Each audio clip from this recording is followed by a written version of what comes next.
Hi, my name is Steve Cavalaris with electricaltime.com. So in today's video, we're going to be looking at a change to the 2023 National Electrical Code. And we're going to be using this book here, the Mike Holt Changes to the National Electrical Code. And this is going to be on the 2023 NEC. So I highly recommend that you get this book. If you go to my website, electricaltime.com, I got a button that's called Mike Holt Books. Go and click on that link. There'll be a link for this book. It'll bring you to Amazon. You can go buy the book. All right, so make sure you do that. Okay, so we're going to be looking at 600.6. In Article 600, you know, that's for signs, right? And 600.6a is going to be the disconnecting means, but specifically the disconnect location. All right, so this is what the book looks like inside. Lots of great graphics. I can't really show it to you, but I just want to show it to you from kind of far away. And let me tell you, whatever you're going to pay for this book on Amazon, or if you buy it directly from MikeHolt.com, it's worth its weight in gold. You know, just the information that you have in this book. And also, it could save you a lot of trouble from getting in trouble with those electrical inspectors. You can say, hey, it's right here. I found it in the Mike Holt book. And if Mike says it's okay, then it's okay.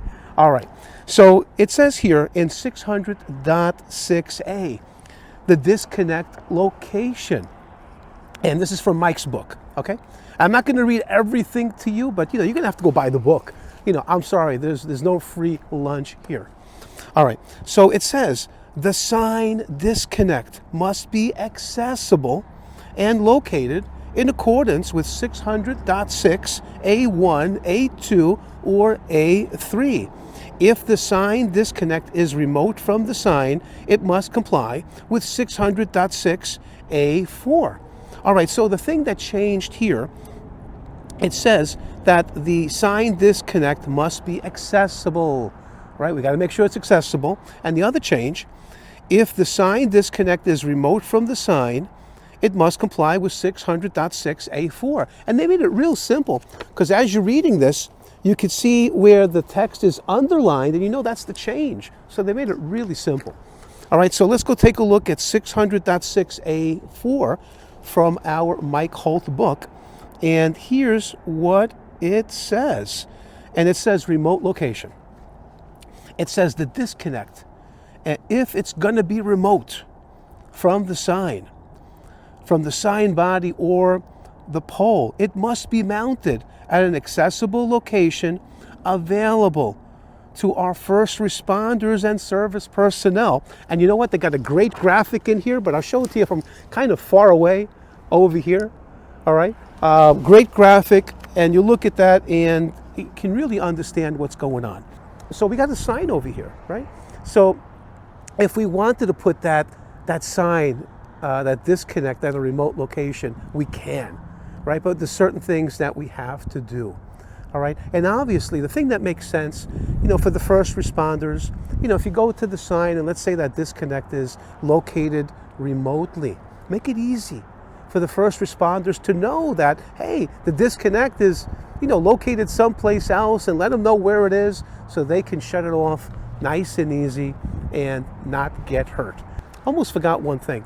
You can go to my website, and that's electricaltime.com. Again, electricaltime.com. I got free, check this out, I got free code questions and answers. So if you go to my website, electricaltime.com, that's what the hat says over here, I got a button, it says subscribe for the free NEC code questions. And then every day, Monday through Friday, just like magic, you get an email and there's a free code question and answer. And I do these for free. And I spend a lot of time doing it, so I have a donation button on there. So if you'd like to donate some money so I could buy a cup of coffee and maybe a bagel or something, so as I'm writing these questions, that would be great. Really appreciate it. But again, I'm doing this for free to help pay it forward to all the great people that helped me to become who I am today, an electrical instructor. And without those great people, you know, I probably would just be doing something else. But I want to thank everybody out there for believing in me. I'd like to thank God. I'd like to thank my family and all the great electricians that we have out there who are helping to keep persons and properties safe from the hazards of electricity. Thank you very much. God bless. And we'll catch you on the next one. And then also, don't forget, go get your Mike Holt changes to the National Electrical Code. And you can get the link right on my website, electricaltime.com. Thanks a lot.